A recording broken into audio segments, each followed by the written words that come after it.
Hello everyone, welcome to Jatin Bhaiya classes. मैं जतिन चितलांगिया, आप सबका सीए मेंटर। दोस्तों, मैंने ऑलरेडी एसपीओएम सेट सी रिस्क मैनेजमेंट चैप्टर 1 के पार्ट 1 और पार्ट 2 अपलोड कर दिए हैं। अगर आपने अभी तक वो लेक्चर्स नहीं देखे हैं तो मैं स्ट्रांगली रेकमेंड करूंगा कि पहले उन दोनों लेक्चर्स को कंप्लीट कर लीजिए और उसके बाद ही इस पार्ट 3 को कंटिन्यू करिएगा, क्योंकि आज हम चैप्टर 1 का फाइनल पार्ट पढ़ने वाले हैं और इसी लेक्चर के साथ हमारा चैप्टर 1 कंप्लीटली फिनिश हो जाएगा। तो चलिए बिना किसी डिले के शुरू करते हैं। अब तक हमने रिस्क के टाइप्स पढ़ लिए, लेकिन अब सवाल यह आता है कि रिस्क को मैनेज करने की जरूरत ही क्या है। आखिर रिस्क मैनेजमेंट इतना इंपॉर्टेंट क्यों माना जाता है? सबसे पहले समझते हैं रिस्क मैनेजमेंट होता क्या है। Risk management means coordinated activities to direct and control an organisation with regard to risk. यानी ऑर्गेनाइजेशन के अंदर ऐसी एक्टिविटीज डिजाइन की जाती हैं जिनके थ्रू ऑर्गेनाइजेशन को रिस्क और अनसर्टेनिटी से बचाया जा सके। अब अगर इंपॉर्टेंस की बात करें तो सबसे पहली इंपॉर्टेंस ये है कि रिस्क मैनेजमेंट गवर्नेंस का एक बहुत इंपॉर्टेंट पिलर माना जाता है। ध्यान रखिए, रिस्क मैनेजमेंट सिर्फ बिजनेस अनसर्टेनिटी को डील करने का टूल नहीं है और सिर्फ कंप्लायंस करने के लिए भी नहीं है, बल्कि ये एक इंपॉर्टेंट टूल है जो बिजनेस को अनसर्टेनिटी से बचाने में हेल्प करती है। इसी वजह से रिस्क मैनेजमेंट को used most successfully by Fortune 500 and large companies.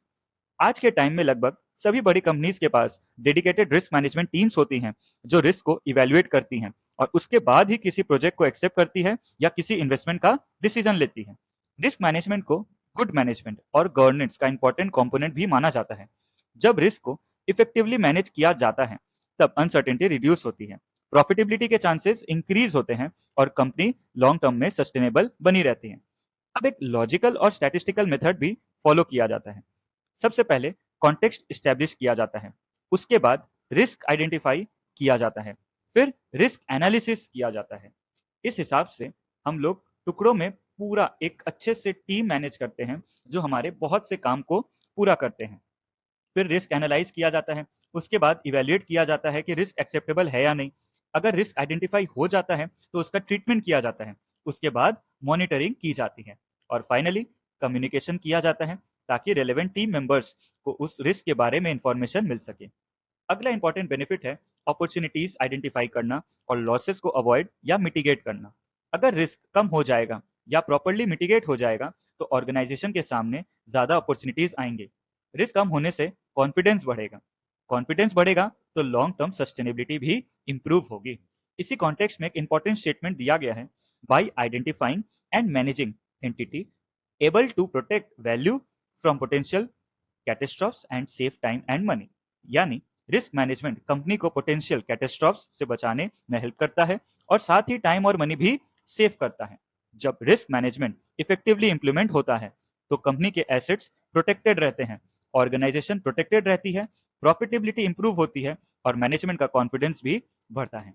तो ओवरऑल देखा जाए, रिस्क मैनेजमेंट गवर्नेंस को स्ट्रेंथन करते हैं, कंप्लायंस को सपोर्ट करता है, अनसर्टेनिटी को रिड्यूस करता है, अपॉर्चुनिटीज को सीज करने में हेल्प करता है और साथ ही ऑर्गेनाइजेशन को लॉन्ग टर्म सक्सेस की तरफ ले जाता है।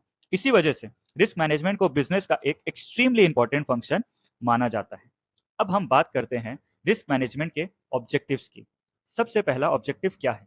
सबसे पहला ऑब्जेक्टिव है कंपनी को प्रोटेक्ट करना और पर्सनल को प्रोटेक्ट करना। यानी ऑर्गेनाइजेशन के अंदर जो लोग काम कर रहे हैं उनको भी प्रोटेक्शन मिलनी चाहिए।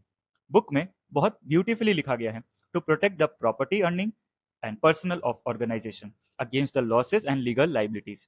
यानी ऑर्गेनाइजेशन की प्रॉपर्टी, ऑर्गेनाइजेशन की अर्निंग्स और ऑर्गेनाइजेशन के पर्सनल को लॉसेस और लीगल लाइबिलिटीज से प्रोटेक्ट करना। अगला ऑब्जेक्टिव है कॉस्ट को मिनिमाइज करना। अगला ऑब्जेक्टिव बहुत इंपॉर्टेंट आया क्योंकि इसमें लिखा है it minimizes cost of the risk and maximizes the profitability. For example, मान लीजिए कंपनी के स्टॉक में आग लग जाती है। ऐसी सिचुएशन में कंपनी को हेवी लॉसेस फेस करना पड़ सकता है, लेकिन अगर कंपनी ने इंश्योरेंस लिया हुआ है तो उस रिस्क का इम्पैक्ट काफी हद तक रिड्यूस हो सकता है। इसी बात को स्टेटमेंट में कहा गया है, minimizing the cost of risk and maximizes the profitability. अब एक और इंपॉर्टेंट बात, रिस्क मैनेजमेंट का ऑब्जेक्टिव सिर्फ प्योर रिस्क को कंट्रोल करना नहीं है। सिर्फ फायर रिस्क, एक्सीडेंट रिस्क या थेफ्ट रिस्क तक ही रिस्क मैनेजमेंट लिमिटेड नहीं है, बल्कि बिजनेस के अंदर जितने भी रिस्क अराइज होते हैं उन सभी रिस्क के एनालिसिस और कंट्रोल तक इसका स्कोप एक्सटेंड होता है। इसीलिए स्टेटमेंट दिया गया है, but also to extend service to analysis and control of all type of risk arising out of the business। तो ओवरऑल रिस्क मैनेजमेंट का ऑब्जेक्टिव कंपनी को प्रोटेक्ट करना, अर्निंग्स को प्रोटेक्ट करना, पर्सनल को प्रोटेक्ट करना, कॉस्ट को रिड्यूस करना, प्रॉफिटेबिलिटी को इंक्रीज करना और बिजनेस के हर टाइप के रिस्क पर फोकस करना होता है। अब हम आते हैं मिटिगेशन टेक्निक्स पर। मिटिगेशन, ये वर्ड सुनकर पहले हम इसका मतलब समझते हैं। मिटिगेशन का सिंपल मतलब होता है रिस्क को कम करना। सबसे पहले हमें आइडेंटिफाई करना होता है कि रिस्क कितना सीवियर हो सकता है, उसका इम्पैक्ट क्या हो सकता है, उसकी प्रॉफिटेबिलिटी क्या हो सकती है और पॉसिबल ऑल्टरनेटिव एक्शंस क्या क्या हो सकते हैं। रिस्क आइडेंटिफाई करने के बाद मिटिगेशन टेक्निक्स अप्लाई की जाती हैं। सबसे पहली टेक्निक है अवॉइडेंस। अवॉइडेंस का मतलब है जहां रिस्क एग्जिस्ट करता है वहां उस प्रपोजल को एक्सेप्ट ही मत करो। सिंपल भाषा में यही है, जहां रिस्क एग्जिस्ट करता है वहां उस प्रपोजल को एक्सेप्ट ही मत करो। Not to accept the proposal which is risky. दूसरी टेक्निक है रिटेंशन। रिटेंशन में रिस्क को एक्सेप्ट किया जाता है। याद रखिएगा दोस्तों, ये बहुत ही इंपॉर्टेंट है एग्जाम के लिए। रिटेंशन में हम लोग क्या करते हैं, ध्यान से सुनिएगा। रिस्क को रिटेंशन में एक्सेप्ट किया जाता है, यानी रिस्क को नोइंगली एक्सेप्ट करना और अगर फ्यूचर में लॉस हो तो उस लॉस को बियर करना। इसका स्टेटमेंट है accepting the loss when it occurs by taking the risky proposal and risky assignment. तीसरा टेक्निक है ट्रांसफर। ट्रांसफर का मतलब है रिस्क को किसी और पार्टी को ट्रांसफर कर देना। सबसे कॉमन एग्जांपल इंश्योरेंस का होता है। अगर स्टॉक में फायर लगने का रिस्क है तो इंश्योरेंस के थ्रू उस रिस्क का फिनेंशियल बर्डन इंश्योरेंस कंपनी को ट्रांसफर किया जा सकता है। चौथी टेक्निक बहुत काम की है, जिसका नाम है hedging. Hedging generally currency risk को रिड्यूस करने के लिए यूज की जाती है। तो risk hedging is a systematic process of reducing risk. और एक बहुत इंपॉर्टेंट नोट, ये स्ट्रैटेजीज म्यूचुअली एक्सक्लूसिव नहीं होते हैं और एग्जॉस्टिव भी नहीं होते हैं। यानी एक ही रिस्क के लिए कंपनी मल्टीपल टेक्निक्स का कॉम्बिनेशन यूज कर सकती है। कुछ पोर्शन अवॉइड कर सकती है, कुछ ट्रांसफर कर सकती है और कुछ रिटेन भी कर सकती है। ये पॉइंट एग्जाम के लिए बहुत इंपॉर्टेंट है, इसीलिए इस टॉपिक को एकदम ध्यान से पढ़िएगा, ये एमसीक्यू में पक्का आने वाले हैं। इसके बाद हमारा इस चैप्टर का लास्ट टॉपिक है opportunities for CA as a manager, as an auditor and as a consultant. चलिए इसको एक एक करके हम पहले समझते हैं। सबसे पहला, opportunity for CA as a risk manager. CA board of directors, CEO और चीफ रिस्क ऑफिसर के साथ मिलकर रिस्क मैनेजमेंट फ्रेमवर्क डेवलप कर सकता है। सीए पॉलिसीज और स्ट्रेटेजीज डिजाइन कर सकता है। इसीलिए स्टेटमेंट दिया गया है, primary champion of risk management and strategy and operative level. CA risk awareness culture build करने में हेल्प कर सकता है, एम्प्लॉयज को ट्रेनिंग दे सकता है। ये सारे बहुत ही ज्यादा इंपॉर्टेंट रोल दिए गए हैं, जिसको आपको एक एक करके बहुत अच्छे से समझना पड़ेगा। तो हमने पहला क्या देखा, इंप्लॉइज को ट्रेनिंग देना। CA risk awareness culture build करने में हेल्प करता है, internal risk policy structure establish करता है, अप्रोप्रिएट स्ट्रेटेजीज इवेल्युएट कर सकता है और बोर्ड को रिपोर्ट्स सबमिट कर सकता है। अब दूसरा रोल आता है सीए का एज एन ऑडिटर। ऑडिटर दो तरीके के हो सकते हैं, इंटरनल ऑडिटर या एक्सटर्नल ऑडिटर। सबसे पहले हम बात करेंगे इंटरनल ऑडिटर की। तो इंटरनल ऑडिटर रिस्क को इवेल्युएट करता है, एग्जामिन करता है, रिपोर्ट करता है और रिकमेंडेशंस देता है।